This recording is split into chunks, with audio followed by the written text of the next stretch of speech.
네, 안녕하세요. 네. 제가 도움이 되는 질문을 드려야 되는데 좀 호황된 질문 같습니다만 네. 평소에 좀 궁금했던 거 몇 가지 좀 여쭤보겠습니다. 네.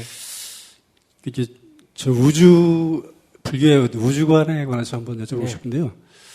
그 전 우주상에서 그 인간만이 오직 그 부처가 될 수 있는가, 어떤 뭐 견성 성불할 수 있는 존재인가 좀 궁금하고요. 만약에 지금 1천억 개 이상의 태양계가 모여서 은하계가 되고 은하계도 1천억 개 정도가 모여 우주가 된다고 들었습니다. 그 수많은 우주 속에서 만약에 외계인이 있다면 그 외계인까지 불교에서 이렇게 포괄적으로 설명을 할 수 있는지요? 그거 좀 궁금했습니다. 네. 불교에서는요, 기본적으로 우주가 왜 생겼다, 이런 거 연구하는 학문이 아니에요. 아시겠죠? 우주가 얼마나 크며 어떻게 생겼고 사람들은 어떻게 살고 이런 거 연구하는 학문이 아니고, 불교는 기본적으로 마음을 연구하는 학문이에요. 마음이란 게 어떻게 작용하느냐 이런 거 연구하는 학문이거든요. 기본 학문이, 관점이. 우리가 보면 왜 세상에 많은 학문이 있지 않습니까? 물리 같으면 물질이 작용하는 법칙을 연구하는 거 아닙니까? 그죠? 화학 같으면 물질의 어떤 구성을 연구하지 않습니까? 생물 같으면 우리가 만약에 생명체의 어떤 작용을 연구하는 학문이다. 지학 같으면 어떤 지질이라든지 이런 거 연구하고, 그런 것처럼 이 불교는 사람의 마음이 어떤 식으로 작용하느냐, 마음의 작용의 법칙을 연구하는 학문이에요. 학문이라고 한다면, 그러니까 우리가 행복하다, 불행하다 하는 것은 몸뚱이 작용이에요, 마음 작용이에요? 마음 작용이잖아, 그지? 그러니까 괴롭다 하는 것은 마음 작용을 이렇게 하면 괴로워지고, 그러면 그 괴로움에서 벗어나려면 마음 작용을 이렇게 해야 되고, 행복해지려면 마음 작용이 이럴 때 행복하니까 이렇게 하면 행복해진다. 이런 마음 작용의 원리를 가르치는 게 불교다. 첫째, 이걸 하셔야 됩니다. 불교가 이 세상의 모든 걸 다 연구한다, 이렇게 생각하시면 안 돼요. 그 불교 지상주의, 불교 과대망상주의 임자입니다. 그런데 마음의 작용에 대해서 부처님께서 깊이 연구를 해보니까 근본적으로 두 가지 법칙이 있었어요. 인도 당시의 사람들은 우리의 마음, 그러니까 내다, 나의 영혼이라는 게 정해져 있다. 내라는 것이 고정불변하는 게 정해져 있다. 그게 사람 됐다, 개 됐다가 왔다 갔다가 이생 갔다 저생 갔다 이렇게 움직인다고 생각했어요. 요걸 갖다 뭐냐, 아트만이라 그래. 아시겠죠? 나라고 하는 고정불변의 실체가 있다. 영혼이 있다 이 말이에요. 변하지 않는 어떤 실체가 있다. 근데 부처님이 그걸 깊이 연구해 보니까 변하지 않는 건 없어요. 작용은 현재 이렇게 하고 있는데 이게 늘 변해요. 여러분들이 선생님이다. 학교 가면 선생님이지. 집에 오면 마누라지. 애 만나면 엄마지. 선생님이라고 정해져 있는 게 아니에요. 그래서 여기 두 가지 성질인데, 하나는 늘 변한다는 거. 불변하는 게 아니라는 거. 두 번째는 단독의 실체가 없다는 거. 늘 관계 속에서 작용할 뿐이라는 거. 이 관계 속에서 작용할 뿐이다. 요거를 아라고 할 것이 없다 해서 무아라 그래. 그 다음에 항상 하는 것, 변하지 않고 항상 하는 것이 없다. 변한다 해서 이걸 무상이라 그래. 그러니까 항상 한다, 세상에서 항상 한다 하니까 부처님은 항상 하는 게 아니다. 무상, 재행은 무상하다. 아라는 실체가 있다 하니까 부처님이 아트만에 대해서 언아트만, 아라고 할 것이 없다. 그것은 인연을 따라서 이루어질 뿐이다. 이 두 가지가 가장 근본이에요. 그러니까 인도의 전통 사상에서 말하는 윤회의 핵심 사상이 아와 항상 하는 건데, 영원한 것과 단독자인데, 부처님은 그 두 가지가 실제로 연구해 보면 존재의 성질이, 그 마음의 작용의 성질이 그렇지가 않다. 정신의 성질이 그렇지가 않다. 이거. 오늘 자연과학에서 물질에는 근본 알갱이가 있다. 물이 물인 것은 물의 성질을 갖는 알갱이가 있다. 그래서 하나님이 이 세상 만물을 창조할 때 그 근본 알갱이를 만들었다. 그 근본 알갱이가 뭐냐? 그게 분자예요. 근데 더 연구해 보니까 물 분자는 근본 알갱이가 아니에요. 그거는 원자로 결합되어 있는 거예요. 화합물이에요. 그래서 그 원자가 근본 알갱이다. 근데 그 원자를 더 연구해 보니까 그건 소립자로 구성이 되어 있어요. 더 이상 쪼갤 수 없는 근본 알갱이, 이게 돌토닉 원자설인데 그런 알갱이는 없다는 게 밝혀졌어요. 그래서 그러면 소립자가 근본 알갱이냐? 이것은 더 적은 쿼크로 구성이 되어 있다. 이렇게 들어가니까 물질에서도 아톰이라고 할 만한, 아톰이라고 할 만한 게 없다 이 말이에요. 아톰이라는 것은 더 이상 쪼갤 수 없는 근본 알갱이라는 뜻이에요. 원래 원자라는 뜻이. 근데 그런 것이 존재하지 않는다. 또 물질 세계는 항상 하는 게 없어요. 저 태양이 영원한 같지만 저것 한 100억 년 만에 변화해요. 저 바위가 영원한 같지만 수십억 년 만에 바뀌는 거예요. 이 세상에 그 어떤 것도 영원한 것이 없어요. 변화해요. 그래서 우주는 이루어지고 머무르고 흩어지고 사라지는 성주개공하고, 인간의 생명은 또는 만생명은 생로병사하고, 나고 죽고 늙고 병들어 죽고, 인간의 정신작용은 생주이멸한다. 존재하는 모든 것들은 항상 변화한다.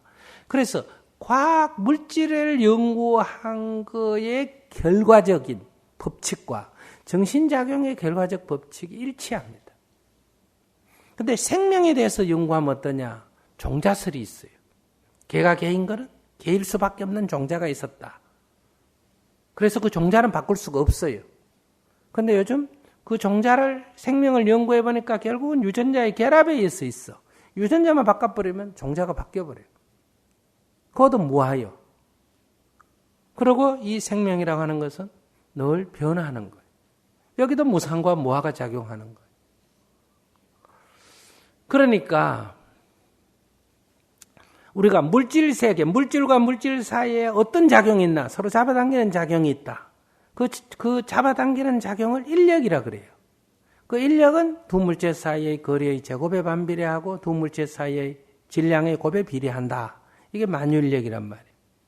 그런데 전하량을 가진 두 자기나 정지는 마찬가지로 이것도 별도로 연구한 건데, 그것도 두 전하량 사이의 거리의 제곱에 반비례하고 전하량의 곱에 비례한다.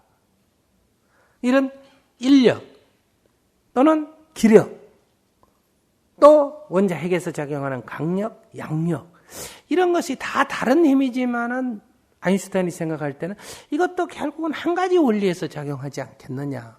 이게 이제 우리가 말하면 통일장 원리 같은 거죠.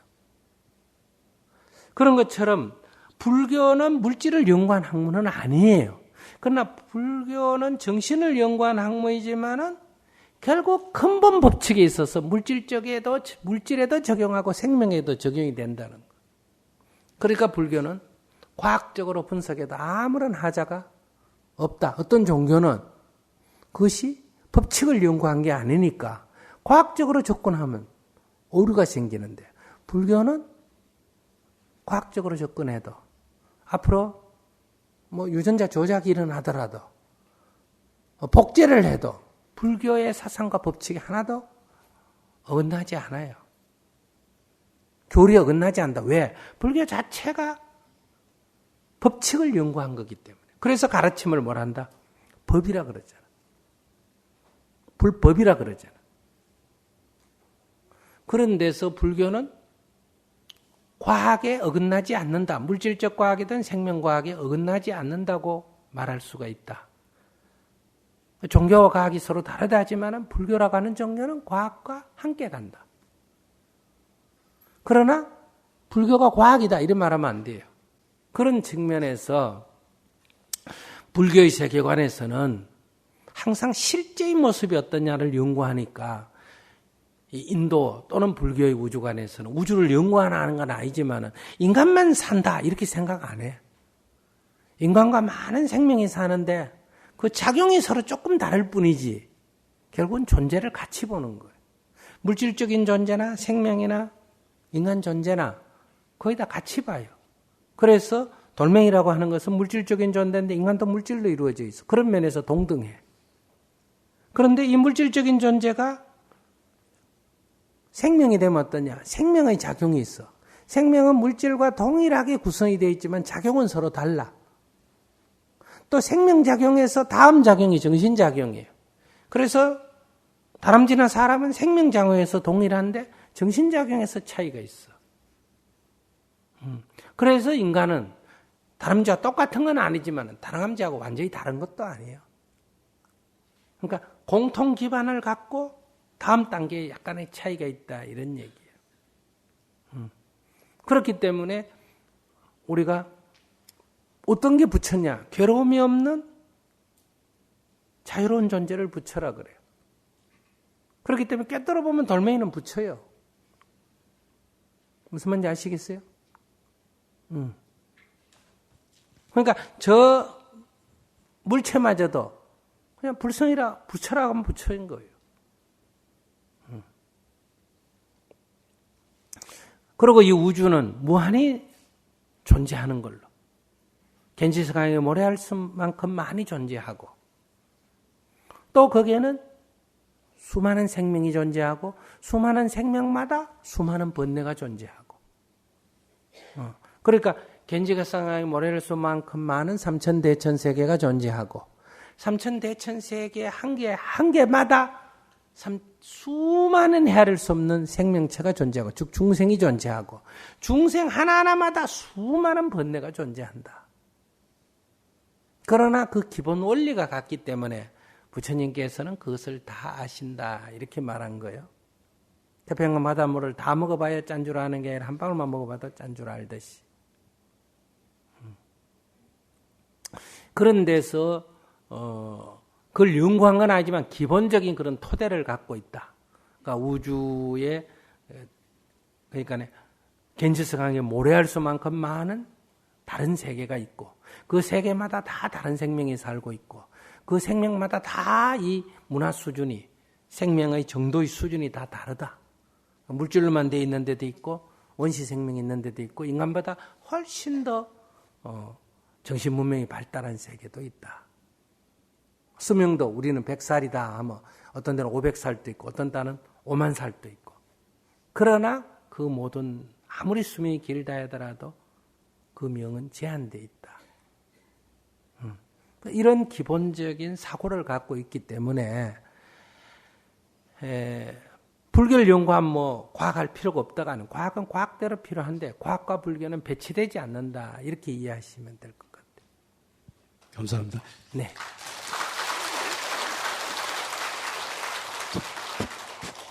비슷한 질문인데요. 네네. 제가 궁금했던 게 모든 그 살아있는 것들은 죽는 것을 싫어합니다. 네네. 예를 들어서 작은 미물, 벌레 같은 것도 건드리면 본능적으로 죽은 채 하면서 자기 그 네. 생명을 보존하려고 하는 그런 게 있거든요. 네네. 뭐 개미집을 건드리면 네네. 그 개미가 불때같이 달려들고요. 네네.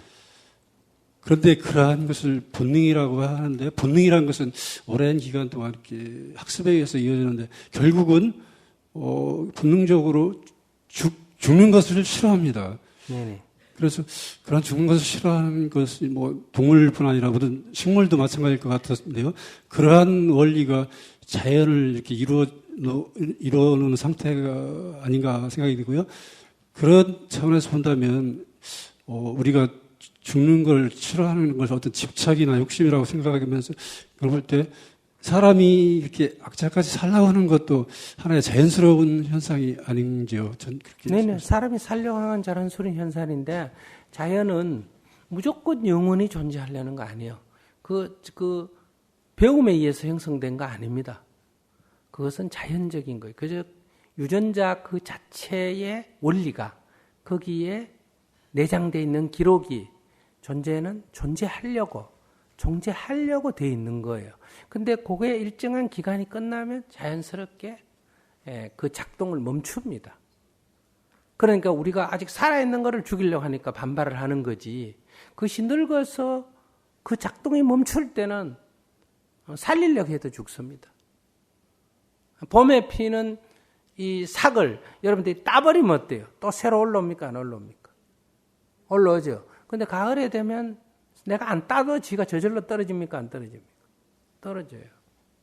그래서 우리의 생명의 원리에 대하면 살아있는 생명을 함부로 해치지 말되 또 죽을 때 억지로 살려고 하지 마라 이런 얘기. 그게 자연의 원리라는 거. 네, 그래서 살아있을 때는 삶을 함부로 죽이지 말고 죽어갈 때는 때가 돼서 죽을 때는 기꺼이 죽어라 이 말이야. 살려고 발버둥 치지 말고 자연의 법칙이 어긋나니까. 네. 죄송합니다. 죄송 한 가지만 해주겠습니다. 누구든지 근본적으로 의문을 갖는 게 이제 예를 들어서 우주는 끝이 있느냐, 시간은 영원한가, 사후세계는 어떤가. 그런 비슷한 질문을 이제 부처님께서 제자들이 질문했을 때 침묵으로 답변을 안 하셨다고 이게 무기라고 하셨는데요.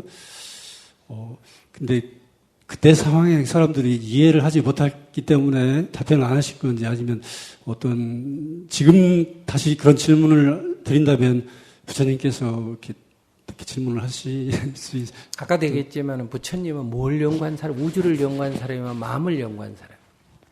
마음을 연구했기 때문에 그런 질문을 할 필요가 없어요. 답할 필요도 없고. 의사한테 가가지고 인력에 대해서 묻는다. 딴 거 물으면 의사하고 상관없잖아. 의사는 자기 직분에 충실하면 되죠. 몸에 진료를 해주면 되듯이 마음이 괴로운 자를 치료해 주는 거니까.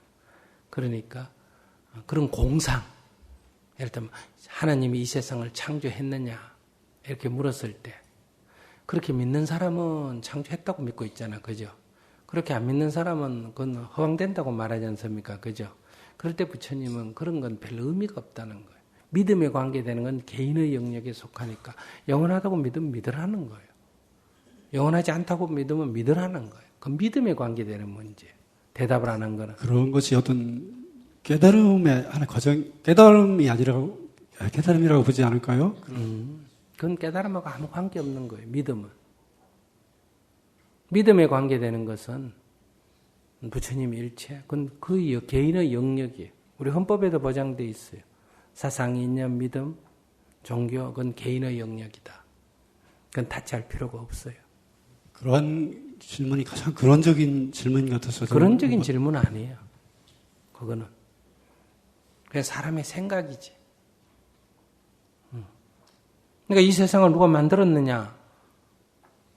만들었다고 믿는 사람은 만들었다고 믿으면 되는 거고, 안 만들었다고 믿는 사람은 안 만들었다고 믿으면 될 뿐이에요. 만들었나 안 만들었나 그건 연구할 필요가 없는 거예요.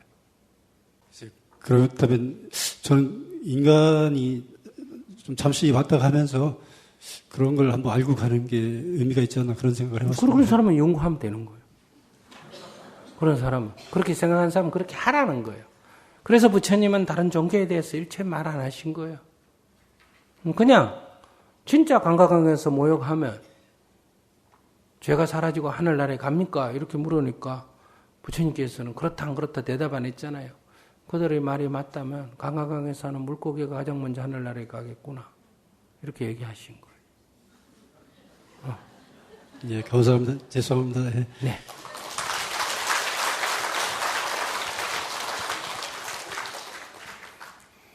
부처님은 뭐 그런 건 하지 마라 하라 이런 얘기 안 해요. 해보려면 해보라는 거예요. 인간이 갖는 어떤 공상 해보라는 거예요. 그러나 그런 믿음은 옳고 그르고 논할 수 있는 게 아니라는 거예요. 왜냐하면 마음에서 정해진 거니까. 두 사람이 길을 가다 한 사람이 귀신 봤다, 한 사람은 못 봤다. 그럼 본 사람은 뭐라 그럴까? 네가 못 봤다 그러고 못 본 사람은 네가 헛거 봤다 그럴 거 아니에요. 그럴 때 그걸 증명할 수가 있어요? 10명이 갔는데 10명이 받고 1명이 못 받다 하면 못 본 사람이 못 받다 이러지만 그건 다수로 안 됩니다. 1000명이 봤다고 해서 그게 진리라고 할 수가 없어요. 왜 그러냐? 여러분들이 태양이 지구를 도느냐, 지구가 태양을 도느냐. 그럴 때 옛날 역사 기록을 보면 다 지구가 태양을 돈다고 기록되어 있어요. 사람들한테 물어봐도 다 지구가 태양이 참 옛날 역사 기록을 봐도 해가 지구를 돈다, 땅을 돈다. 사람들한테 물어봐도 그렇고 지가 가서 밖에 가서 확인해도 그래요. 그래서 그렇다 하는 사람이 1억 명이고 지구가 태양을 돈다는 사람이 1명이라 하더라도 1명이 맞을 수도 있잖아요. 우리가 인식하는 것은 착각일 수가 있기 때문에 우리가 다중이 착각하면 그게 진실처럼 보이는 거예요. 그래서 그런 문제는 다만 탐구를 해나가면 돼요. 그건 우리가 누가 옳니 그러니 말할 필요가 없다 이런 얘기예요. 그래서 탐구를 해서 거기에 대해서 그래서 부처님은 늘 모순을 제기하지요. 그럴 때 이게 옳으니 저게 옳으니 말을 안 하고 아까처럼 그렇게 모순을 제기해 줍니다. 사람이 아무리 죄를 지어도 죽을 때 사제가 와서 죄를 용서해주고 하늘나라에 가라 하면 하늘나라에 태어나고 아무리 착한 일을 해도 안 빌어주면 하늘나라에 못 태어난다. 근데 그런 얘기 들으면 좀 모순인 것 같잖아, 그죠? 어떻게 생각해요? 아무리 착해도 하나님 안 믿으면 하늘나라에 못 가고 아무리 나쁜 짓 해도 하나님 믿으면 하늘나라에 간다 하면 좀 모순 아니에요, 그죠? 근데 모순이라고 하기에는 또 얼마나 많은 사람이 과거에도 믿어왔고 지금도 하고 있잖아, 그죠? 그래 헷갈리는 거예요. 그래서 부처님한테 가서 묻는 거예요. 그때 부처님이 그건 옳으니 그러니 그런 얘기 안 합니다. 돌멩이를 물에 툭 던져서 어떠냐? 가라앉습니다. 그러면 사제 계급이 와가 돌멩이가 물 위로 따라 기도하면 뜨겠냐? 안 뜹니다. 이렇게 예를 들어서 보여줘요.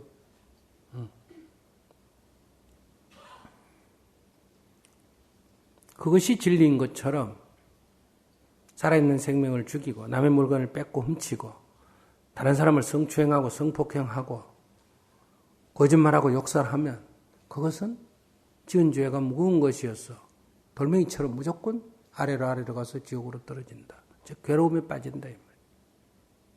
그 누가 보내는 게 아니다는 거. 그럼 여러분들이 생각할 때 기독교는 하나님 믿으면 천당 가고 안 믿으면 지옥 간다. 기독교 같죠? 그렇지 않습니다. 예수님 당시에 예수님도 똑같이 말했어요. 당시에 유대인은 구원을 받고 유대인 아닌 사람은 못 받는다. 구원의 기준이 민족이에요. 그래서 유대인은 선민이에요. 그러니까 유대인임을 자긍심을 가졌잖아요. 그런데 예수님께서 이방인도 구원을 받을 수 있다 이랬어요. 근데 지금까지 그런 말 없었어. 네가 누군데 그런 말을 하냐 이거야. 무슨 증거로 네가 그런 말을 하냐. 그랬을 때 예수님이 이랬어요. 여기 한 사람의 중환자가 있다. 유대인 중에도 지도자급 바리새 교도나 율법주의 학자가 그냥 지나갔다. 그런데 이방인인 사마리아인이 지나가다 보고 불쌍히 여겨가지고 돌봐줬다. 하나님 보시기에 누가 좋아 보이시겠냐. 그 사람들이 다 사마리아인요. 그랬어요. 그렇다. 이게 바로 선한 사마리아인의 구원의 얘기예요. 그러니까 유대인이 구원을 받냐 안 받냐 인종적인 게 아니고 유대교는 인종적으로 민족적으로 유대인은 구원을 받고 유대인 아닌 사람은 이방인은 못 받는다. 이렇다면 예수님은 여기 가난한 자에게 어떤 마음을 내고 어떤 행동을 했느냐가 뭐가 된다? 구원의 기준이 된다. 그러니까 예수교는 비유대인에게 퍼져나가는 거 아니에요. 유대인들은 예수교 안 믿죠. 대신에. 자기는 유대인만 해도 가만히 있어도 구원받는데 뭐 때문에 복잡하게 믿어가 구원받으려고 그래요. 그 오늘날 똑같죠. 기독교식으로 만약에 얘기한다면 예수 믿으면 천당 가고 안 믿으면 지옥 간다. 그럼 예수님 오시면 뭐라 그럴까? 여기 불쌍한 사람이 있는데 환자가 하나 있는데 목사 신부는 그냥 지나갔다. 근데 스님이 가다가 돌봐줬다. 하나님 보시기엔 누가 좋아 보이시겠냐. 이렇게 똑같이 물을 수 있죠. 그렇기 때문에 그 뭐예요? 여기 가난한 자 하나를 보고 어떤 마음을 내고 어떤 행동을 했느냐, 이게 뭐예요? 이게 인과법칙하고 똑같은 거예요. 아시겠어요? 그러니까 그 예수님의 가르침의 그 진실도 인과법칙이에요. 그렇기 때문에 구원의 기준이 가장 작은 자 하나에게 어떻게 했느냐. 예수가 최후의 심판날 왕께서 이 세상에 오셔서 산자와 죽은 자를 다 이렇게 세워가 양떼와 이리떼를 나누듯이 둘로 나누고 여기 앉은 자에게 너희들은 지옥에 떨어지리라. 주여, 왜 우리가 지옥에 떨어집니까? 너희들은 내가 목마를 때 마실 거 안 줬고, 내 배고플 때 먹을 거 안 줬고, 내 헐벗었을 때 입을 거 안 줬고, 내 감옥에 갇혔을 때 면회도 안 왔고, 내 나가는 데 있을 때 영접도 안 했다. 그러니 너희들은 지옥에 갈 거다. 주여, 주가 언제 그런 적이 있고 우리가 왜 그걸 하지 않았습니까? 그러니까 이 세상에서 가장 작은 자 하나에게 하지 않는 것이 곧 나에게 하지 않는 것이다. 이랬어. 그러니까 천국 가는 기준은, 지옥 갔냐 천국 가는 기준은 기독교식으로 예수님의 가르침대로 정확하게 말하면 이 세상에서 가장 작은 자 하나에게 어떤 마음을 내고 어떤 행동을 했느냐가 기준이지, 교회 열심히 다녔다가 기준이 아니에요. 이게 기독교 원래. 그게 바로 콩 심은 데 콩 나고 파 심은 데 팥 나고 가는 말이 고와야 오는 말이 곱다는 인과법칙과 똑같은 거 아니에요. 이건 진리이기 때문에. 그래서 표현이 달라도 근본 가르치면은 일맥상통하는 거예요. 일맥상통하니까 성인이라 그러죠. 다 같이 성인이라 그러잖아요. 똑같다 이런 얘기가 아니라, 그러니까 허황된 얘기가 아니다 이 말이에요. 그러니까 성인의 가르치면 이치라는 거예요. 그 이치가 진리 아닙니까? 진리가 너희를 자유케 하리라. 이치에 무지하면 그거 암흑 아니야, 암흑. 그게 흑암 아니에요, 흑암. 우리가 무지하기 때문에 고통에 빠지는 거고, 그 무지에서 깨어나게 되면 고통에서 벗어난다.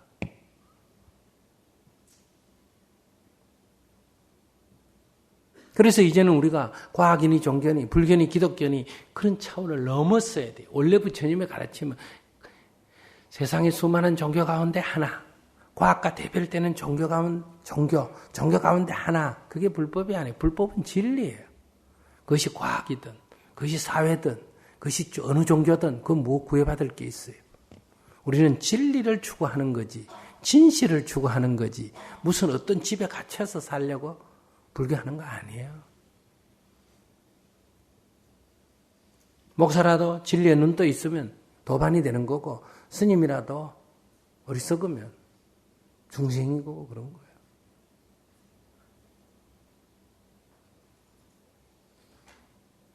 그러니 머리 깎은 스님이라고 해서 더 수행이 잘 되는 것도 아니고, 머리 기른 신도라고 해서 수행이 덜 되는 거 아니에요. 이치를 깨치면 부처가 되는 거고, 부처의 길로 가는 거고, 못 깨치면 머리 깎고 몸으로 입고 도 괴롭게 사는 거고, 결혼해서 사회생활 하면서도 이치를 깨치면 행복하게 사는 거예요. 부디스트라는 거는 그 불법의 이치를 자기화하는 자예요. 여기에 무슨 승속을 나눌 게 있어요. 그렇게 호탕한 게 불법이지, 무슨 불교 믿으면 극락 가고 안 믿으면 지옥 가고 그런 게 불법이 아니에요. 근데 우리는 그런 비본질적인 걸 가지고 맨날 논쟁을 한다는 거예요. 비본질적인 걸 가지고. 그건 뭐냐? 자기 인생에 충실하지 않다는 거예요. 늘 남 얘기하고 사는 거예요. 그래서 조금 더 본질적으로 가야 된다. 그러니까 믿음을, 그가 뭘 믿든 그냥 쥐를 믿는다고 웃고 그럴 필요 없어요. 손가락을 믿든 쥐를 믿든 반딧불을 믿든 뭐 허공을 믿든 소나무를 믿든 바다를 믿든 뭘 믿든 그건 그 사람의 신앙의 자유요. 믿음이 없든 있든, 종교가 없는 사람도 종교인이에요. 특정한 걸 정해서 믿지 않는다 뿐이지. 근데 뭐 종교가 없으면 나쁜 사람처럼 생각해. 종교의 자유는 안 믿을 자유가 포함되어 있어요. 무엇을 믿느냐만 자유가 아니라 안 믿을 자유도 포함되어 있다. 이런. 그런 열린 자세가 지금 필요하다. 그래서 우리가 뭘 믿든 그건 그 사람의 자유예요. 그래서 그건 탓지할 필요가 없다. 그래서 그런 얘기하면 침묵. 알았어, 네가 믿어라. 네가 그렇게 생각해라. 네가 그렇게 생각하면 그렇게 생각하라는 거야.